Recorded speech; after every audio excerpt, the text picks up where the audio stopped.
الحمد لله وكفى وصلاة وسلاما على عباده الذين اصطفى وبعد السلام عليكم ورحمة الله wabarakatuh. Alhamdulillah, una sa lahat, puri natin ang nag-isang Diyos na tagapaglikha na binigyan tayo mo ng pagkakataon na magkasama-sama at maisagawa natin ang ating mga tungkulin, ang ating mga obligasyon, ito walang iba kundi ang salat. Mga minamahal kong magulang, kapatid sa pananampalatayang Islam, isa sa napakagandang turo, aral ng Islam ay ang tinatawag na kalinisan. Yes. Ang kalinisan, isa ito sa napakagandang turo ng ating pananampalataya. At dahil dito, marami na rin, alhamdulillah, dahil nito na kung saan yumayakap ng Islam ang mga kababayan natin sapagkat nakikita nila ang kalinisan sa ating sa ating pananampalataya.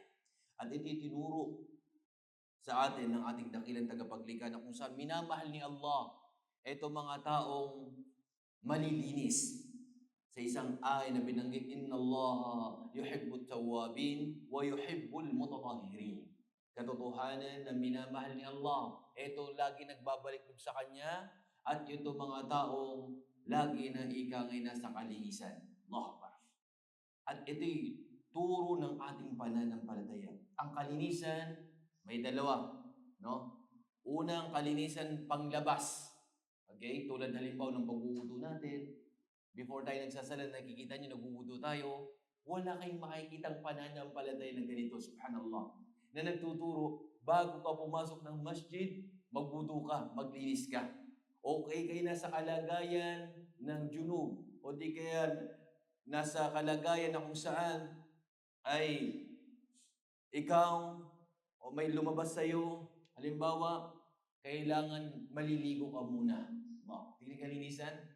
Halimbawa na lang sa mga nail natin, pinuputol natin, at yung sa mga private part natin, inaahit natin, kalinisan itinuturo ng ating pananampalataya. Allah. Ganun din sa ating mga pananamit. Itinuturo ng ating pananampalataya na malinis dapat, subhanallah. Pag-aharap ka kay Allah, subhanahu wa ta'ala, malinis. At sa place na kung saan, sa bahay natin, sa labas, especially sa masjid, sa labas. Alam nyo ba ng paglilinis diyan, pagkuha ng mga bagay-bagay diyan, na makakadisgrasya halimbawa, ay yun ay na tinatawag na sadak. Matatawag itong sadaka. Sa isang hadith, imatatul adha anit tariq, sadaka. Pagtanggal mo ng mga nakakadisgrasya sa mga daan, ito yung sadaka. Halimbawa, may mga basura sa masjid natin, may nakikita, linisin natin, itabi natin, itapon natin sa basura. Ito yung part ng sadaka, kapatid, magulang sa pananampalatayang Islam. Tingin kaganda ng Islam. Allahu Akbar. Panlabas. At of course, pangalawa, ito isa sa pinakamahalaga, ang kalinisan ng puso. Allahu Akbar. Kalinisan ng puso mula saan? Sa shirk, halimbawa, pagtatambal kay Allah. Nifaq, pagkukunwari.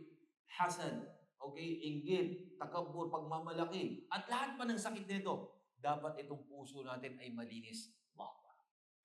At ito ang turo ng ating pananampalataya. Ang kalinisan ng puso, especially sa ating mga kapatid nowadays, subhanallah. Linisin natin itong puso na ito sa inggit, pagmamalaki, lahat ng bagay na sakit nito. Linisin natin ito, kapatid magulang sa pananampalatayang Islam, sapagkat binanggit sa isang aya bilang pagpapaalala na sinabi ng dakilang tagapaglikha, al-yawma la yanfa'u malu wala banun, yawma la yanfa'u malu wala banun, illa man atallaha biqalbin salim.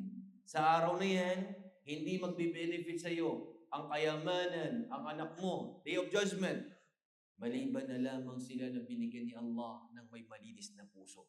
Malinis sa shirk, pagtatambal, malinis sa tinatawag na pagkukunwari, at lahat ng kaikang dumi nito, malinis ang puso natin.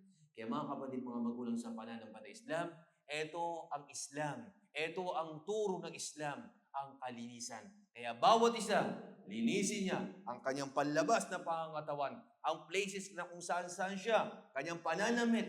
Dapat makita sa atin ang kaganda ng Islam. Pag nadinig, Muslim yan, ang ganda naman. Pabananamit mo pa lang, mabango ka na. Allahu Akbar. Subhanallah. Tingnan mo, how much more harap ka kay Allah.